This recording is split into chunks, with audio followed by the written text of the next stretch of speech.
Hello friends, நீங்கள் நம்ம என்ன பார்க்க போகிறோம்னு பார்த்தீங்கன்னா இஞ்சி பச்சடி தான் எப்படி செய்யணும்னு பார்க்க போகிறோம். இதுக்கு தேவையான பொருள்லாம் கொஞ்சம் இஞ்சி தோலை வெட்டிட்டு தோல் சீவிட்டு எடுத்து வச்சுருக்கேன். இப்போ சின்ன வெங்காயம், பச்சை மிளகா வச்சுட்டு கொஞ்சம் நல்லெண்ணெய் ஆட் பண்ணிக்கோங்க. நல்லெண்ணெய் ஆட் பண்ணிவிட்டு இஞ்சி நல்லா பொரியணும், நல்லா வதக்கி எடுத்துக்கலாம். இஞ்சி நல்லா வதங்கணும். அடுப்பை சிம்மில் வச்சுட்டு வதக்கிக்கோங்க, நல்லா கரிஞ்சிரும். இன்னும் கொஞ்சம் வதங்கணும்.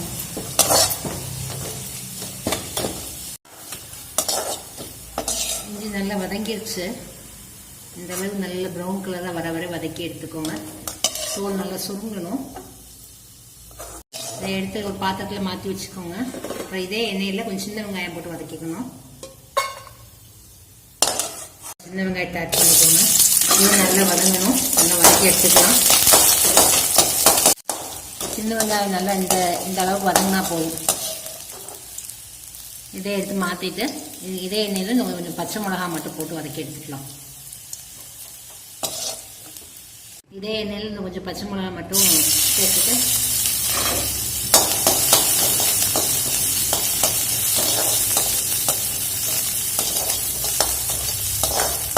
பச்சை மிளகா நல்லா வதங்கட்டும்.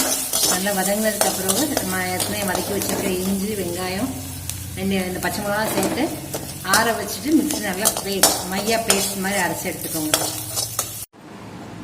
ஒரு பவுல் எடுத்துக்கோங்க. எடுத்துட்டு நமக்கு தேவையான மசாலா அதில் ஆட் பண்ணி கரைச்சி வச்சுக்கலாம்.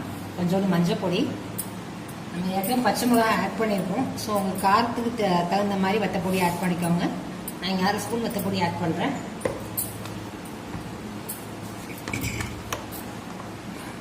1 ஸ்பூன் மல்லித்தூள்,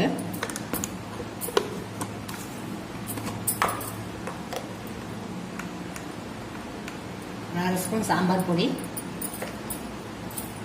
கொஞ்சமாக காயப்பொடி. இதில் நீங்கள் தேவையான அளவு உப்பு ஆட் பண்ணிக்கலாம். சரி, தேவையான உப்பு ஆட் பண்ணிக்கோங்க. கொஞ்சம் தண்ணி ஊற்றி நல்லா மிக்ஸ் பண்ணி வச்சுக்கோங்க, கரைச்சி வச்சுக்கோங்க.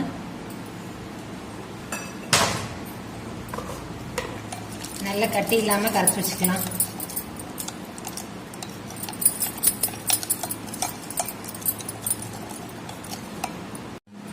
இந்த அளவுக்கு புளி எடுத்து நல்லா ஊற வச்சு கரைச்சி எடுத்து வச்சுக்கோங்க. அடுத்து ஒரு பாத்திரம் வச்சுட்டு நம்ம ஏற்கனவே யூஸ் பண்ண அதே பாத்திரம் தான் கொஞ்சம் எண்ணெய் இருக்குது. ஸோ தேவையான எண்ணெய் அதே எண்ணெய் மிச்சம் இருந்ததுன்னா அதை யூஸ் பண்ணிக்கலாம். கொஞ்சம் எண்ணெய் ஊற்றிருக்கேன், நல்லெண்ணெய் ஊற்றிக்கோங்க. எண்ணெய் காய்ச்சலோன்னா கொஞ்சம் கடுகு, கொஞ்சம் வெந்தயம் நல்லா பொரியட்டும் ரெண்டும்.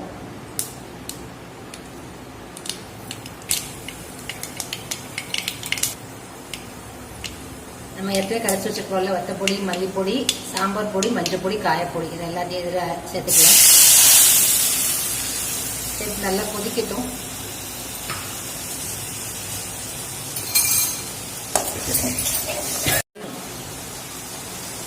நல்லா கொதிச்சிருச்சு. நம்ம எப்பயும் புளி கரைச்சி வச்சுருக்கோம்ல அந்த புளி தண்ணி அதை சேர்த்துக்கலாம். இது ஒரு 2 கொதி வரட்டும்.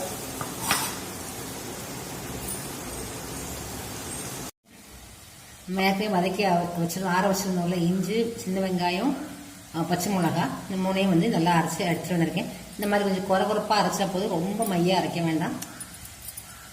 இதை நம்ம இங்கே தண்ணி கொதிச்சிருச்சு, புளி தண்ணி. ஸோ அதில் சேர்த்துக்கலாம். அது கூட ஆட் பண்ணிக்கோங்க. கொஞ்சம் தண்ணி சேர்த்துக்கலாம்.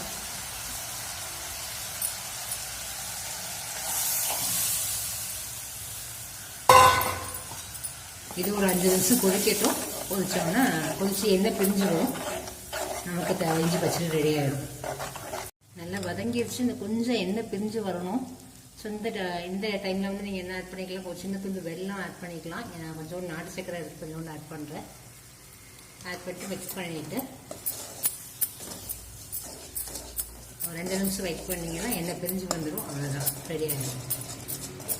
அவ்வளோதான், நம்ம இஞ்சி பச்சடி ரெடி ஆயிடுச்சு. இந்த வீடியோ பிடிச்சிருந்ததுன்னா சப்ஸ்கிரைப் பண்ணுங்கள், லைக் பண்ணுங்கள், ஷேர் பண்ணுங்கள். இந்த இஞ்சி பச்சடி வந்து உங்களுக்கு இட்லிக்கு, தோசைக்கு, சப்பாத்தி, சாதம் எல்லாத்துக்குமே நல்லா இருக்கும்.